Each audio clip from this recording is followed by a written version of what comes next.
Hey Lola, want to go for a ride? Let's go.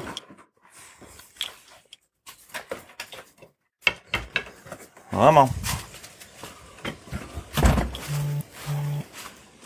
I know. I said I'd go for a walk, but it was pouring. So we went for a drive.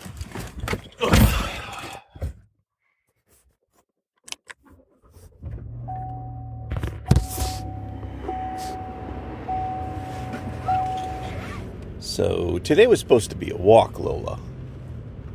But instead it's a car ride. Why? Because where I live, it decided to rain all day. Driving is actually where I do some of my best work. So I tried to record my thoughts, hoping it would lead to some sort of clarity of thought. So it's been well over a year since I have done any kind of serious podcasting. Okay, that's enough. And while I try to explain myself and then go on to add to what I said in the last podcast, I just started to mumble and make no freaking sense. So after nearly an hour of this, I gave up. I know, I broke my rule. I try and always get coffee from a local shop. Yeah, can I get a grande latte and a pup cup? But Lola had listened to me long enough, and she needed a reward. So we got her one. Well, this is the first time I've taken you for a pup cup. No. Sit down. Thank you so much. Watch out. Lola was trying to get in my lap, and she absolutely devoured the crap out of this. Right about the time she almost dropped the entire thing in my lap, it came to me. I needed to call my brothers. What button do I need to hit? If nothing else, they would make me laugh. How do I make sure it doesn't print anything from my computer? So my brother Keith, who you just heard lives in LA, he was living in Chicago when Obama was elected. And my brother Steve, he lives in Kentucky, just outside Louisville. And if you know anything about Kentucky, it's a deep red state. And he lives not far from where my in-laws live. So I went into how the recording was going to go. So I'm testing the recording aspect. So the way this works is that if I hit record on my end, it's going to save all of you to a different track. And it immediately falls off the rails when Steve goes. I got my own track. Woohoo! And then, of course, Keith jumps in. Like a soundtrack? Can I be Kenny Loggins? And this is what it's like anytime we get together. We make fun of each other. We riff on each other, trying not to be too serious about anything. And I try and reel him back in. But I'm trying to make this into an episode of my podcast, so be good. You got the wrong people. And like anyone easily distracted, we saw a pet. And we started talking about them. But eventually, I would get into why I wanted to talk to them. I wanted to know how they felt about the election. I've entered my full nihilist mode. Explain that. Burn it down. It's not designed to work for anyone that has an income level under $2 million. I think I'm more annoyed than anything. Just the behavior, the rhetoric that's out there. It's annoying. It's really annoying, and it really shows how stupid people really are. Nothing they were saying was news to me. Since before the 2020 election, we've been talking about this very thing. All three of us felt like we were never being heard. Politicians now expect voters to come to them rather than they go to the voters. I guess to a certain extent, it's always been that way. It became abundantly clear, I suppose. Well, Reagan, I would suppose, was kind of the first installation on the right side of things, and then Clinton on the left side of things. Keith goes on and mentions a guy named Chris Hedges. If you're not familiar with Chris Hedges, he's a freelance journalist and later political candidate for the Green Party. He's written speeches for Ralph Nader and Jill Stein. He's worked for the New York Times, and he compared it to RT, which is a state-run propaganda arm of the Russian government. The dude wrote 16 books, and when I went through his list of books, I realized I have one of them. American Fascists, the Christian Right in the War on America. I haven't read it yet, but we'll talk about that later. Keith goes on to finish his thought on President Clinton. The Democrats' version of Reaganism. It was a complete abandonment of the working class people in terms of policy. And I guess that was always there to a certain extent, but now it was a complete abandonment of the working class people, while still giving the rhetoric that we are of the working class people, the party of the people. And he keeps going on, and he says the Democrats didn't go to the polls. It's a take everyone's making, but he went a little deeper. This is when living in Chicago during Obama's election comes into play.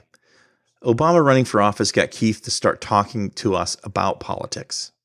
I wasn't an Obama fan at the time, and neither was Steve, but Keith was absolutely convinced that he was for us. That's why when he says this, it can be jarring. It goes back as far as Obama. That's kind of when everything, there's never been a higher voter turnout in, as far as I know, in history than 2008 with Obama. That was how inspired everyone was to vote, because we saw Obama as, or we thought he was going to be one of us fighting for what we want in Washington. Finally, we're going to have that. That never happened. It was a false promise, like everything else with politicians. Anyway. I do go on in our conversation to clarify that the election turnout for Obama in 2008, according to the Federal Elections Commission, was more than 133 million total votes. Compare that to 2012 during his re-election, it was 136 million. And then compare that to 2016, it was about the same. Voter turnout really skyrocketed in 2020 with about 158 million total people showing up to the polls. And right now, in 2024's election, it's coming close to those 2020 numbers. If I did my math correctly, which is suspected best, I project the final count to be coming in at about 155 million, about 3 million less than 2020. But I digress. Keith goes on to hammer his point home. That was reinvigorated with Bernie Sanders running in 2016. And then he was kind of off through a organized effort by the DNC, pushed him aside and all his followers aside. But Bernie Sanders' campaign brought the left and the needs of the people, work, a living wage, health care, basic common needs to survive, and why we shouldn't have to struggle if we're sick in terms of surviving. Hillary Clinton and the DNC in 2016 basically said, fuck you guys, since watched that whole movement. And that's why she lost. I don't necessarily disagree here, but point of clarification, Hillary did win the popular vote, but lost the Electoral College. That's why she lost. But I think the point Keith is trying to make might be better said as something like this. Hillary Clinton lost in places where she needed to get more votes. New England and California came out big for Hillary, but places like Michigan, Wisconsin, and Pennsylvania definitely didn't. That gets into the Electoral College, but we're not going to get into that right now. But this whole time we're talking about election results. How did the election outcome affect them? I didn't ask the question, but it did come up in our conversation. And I'll start with what Steve mentions as he's talking. And I'm sorry for the audio, for whatever reason, isn't great. So I did my best to clean it up. I mean, I had, a frat brother who passed away this weekend as a result of the events of the week. He took his own life because he did not feel safe.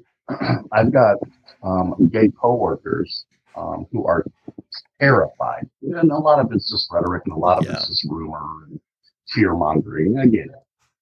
But who's to say that some wacko is not going to start drafting people? Right. You've got people saying it's hunting season on immigrants. It's hunting season on trans. Trump's government does not scare me. To Steve's point, it's the followers. It's not the voters. There's people that voted who are not like MAGA crazy, but it's their emboldened MAGA supporters, that cult, if you will. My wife is also undocumented, and she could get deported, right? We're in the process of trying to get the documentation and all that stuff. We're working with our lawyer and everything. Doesn't look like it's going to happen anytime soon. But if I go to the store with my wife, is some crazy nut going to be like, go back to your own country, blah, blah, blah, blah, blah. And then I have to deal with that. I find it interesting that my brothers aren't scared of Trump's government. They're scared of the types of followers that he attracts. Keith mentions that the people feel validated by the Trump win and they're emboldened by Trump's rhetoric. One of the points Steve made in this part of our conversation was awesome, but I figured out he took out his earbud that had the microphone he was using on it, so it messed up the audio, and it's unlistenable, but I'll paraphrase what he said. If you look at crisis, you should always look for the helpers, like what Mr. Rogers said. And we all need to start being helpers.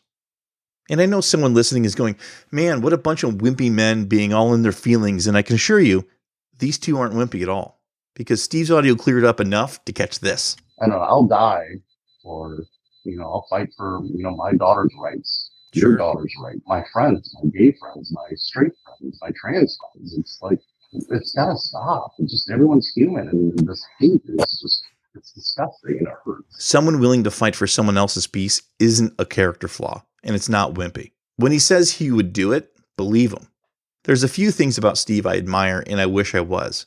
And one of the big ones is he has the courage to be disliked. He will speak truth to your face and not spare your feelings when he knows you're wrong. That takes courage, and over he reminds me of that. And I think we all have an idea of what the government should be, myself included. But I was curious what they thought the government should be doing. Well, what they should be doing is taking care of those who can't care for themselves, where you kind of, everyone pays the same amount of taxes. It's a set amount. Everyone pays it. It goes in the pool and it helps everybody. If you can't participate, then we help you. Like the nation helps you. All the people. If you choose not to participate, you get nothing. You sit and suffer. It comes down to, you pay your share, and then you get to share in the riches of everybody else. Yeah, I mean, I think what informs it was kind of what we grew up thinking about the American idea as propaganda growing up in school, that we live in a democracy, you vote for these things and blah, blah, blah, blah, blah. And, they should, like, if enough people want this thing, then the government does it for them.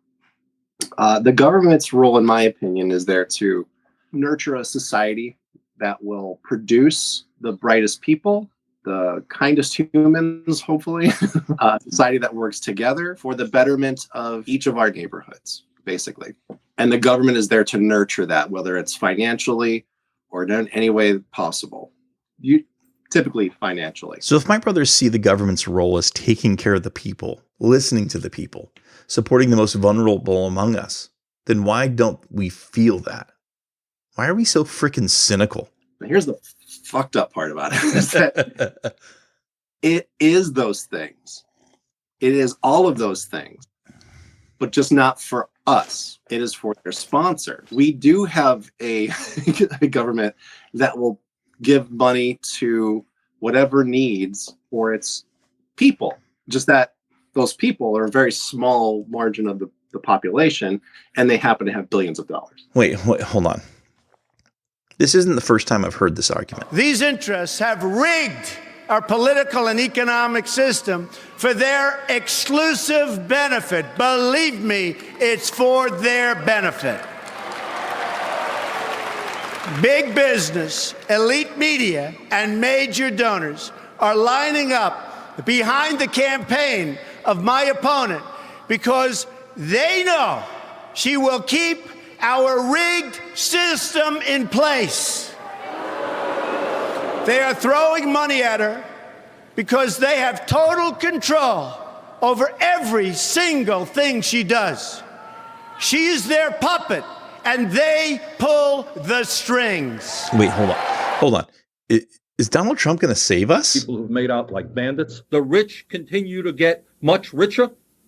The poor continue to sleep out on the street. In a time when millions of senior citizens and people with chronic problems cannot afford their prescription drugs, the pharmaceutical industry is enjoying record-breaking profits. There is no housing crisis.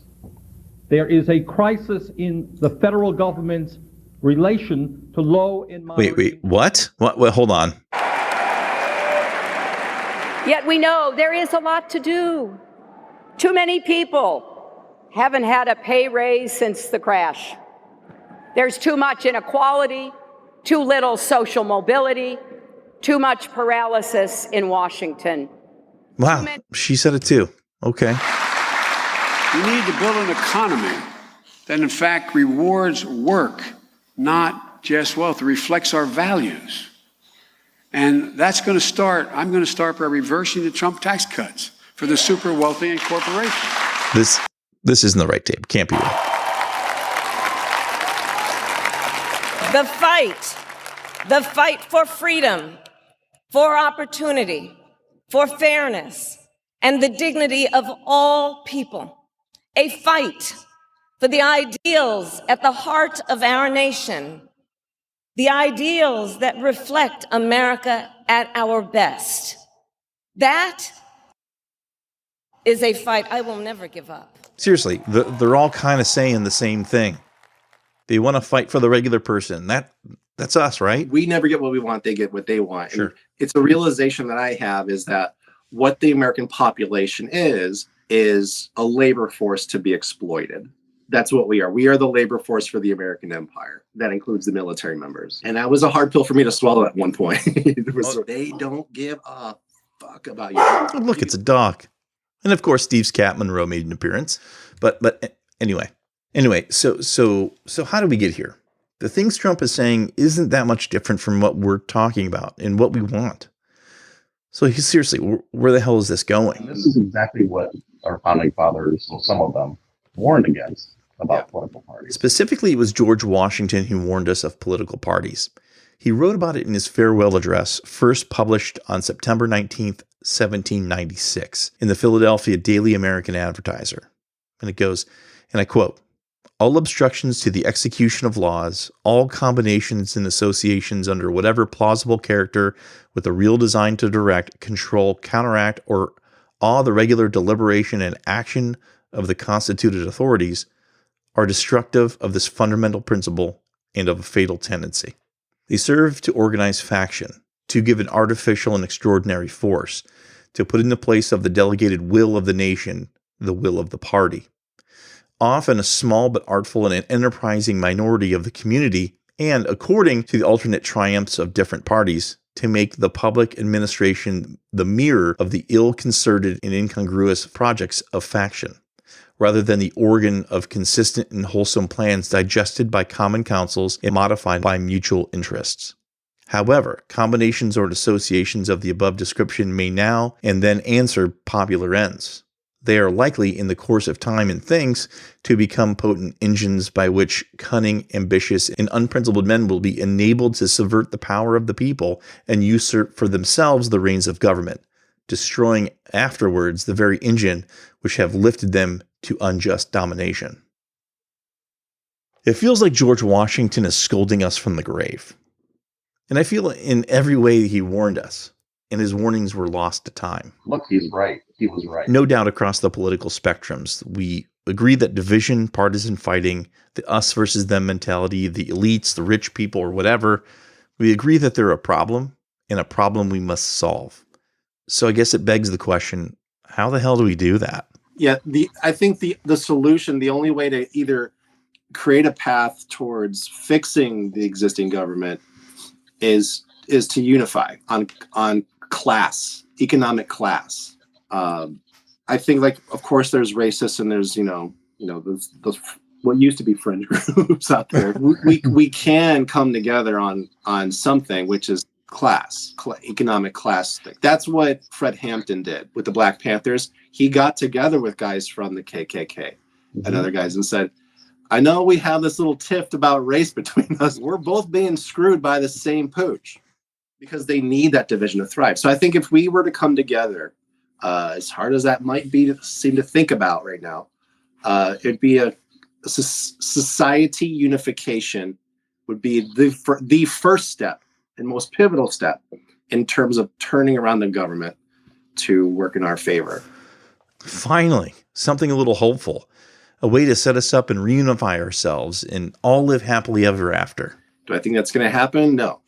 It's an incredibly powerful machine. They have every tool at their disposal to keep themselves in power.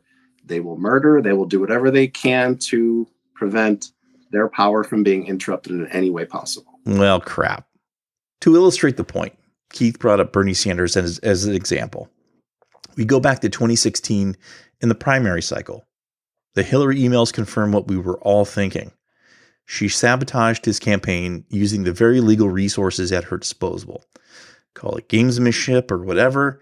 In the end, did we feel heard?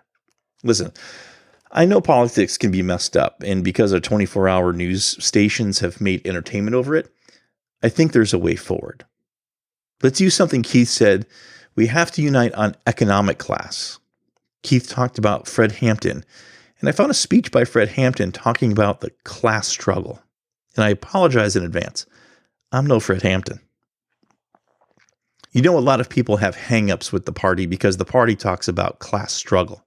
And the people that have those hang-ups are opportunists and cowards and individualists and everything that's anything but revolutionary. But they use these things as an excuse to justify and to alibi and to bonify their lack of participation in the real revolutionary struggle. Anybody that's ever said or knew or practiced anything about revolution always says that the revolution is a class struggle. It was one class, the oppressed, the other class, the oppressor, and it's got to be a universal fact. Those that don't admit that there are those that don't want to get involved in a revolution because they know that as long as they're dealing with a race thing, they'll never be involved in a revolution. So, who's the oppressed and who's the oppressor?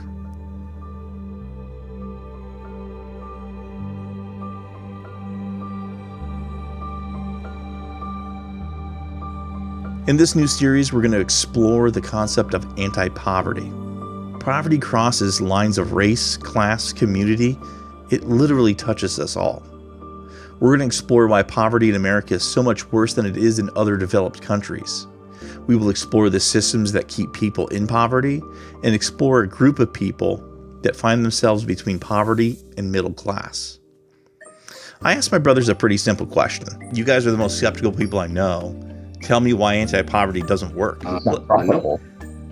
Okay. Well, No who profit in helping. do you got? Seriously, what the hell was that? That's not an answer. I would say ask this question: Sure. Who would anti-poverty work for? Who would benefit from anti-poverty? And that's the question I'm on a mission to explore in this new series, Spark of Change, Anti-Poverty Conversations.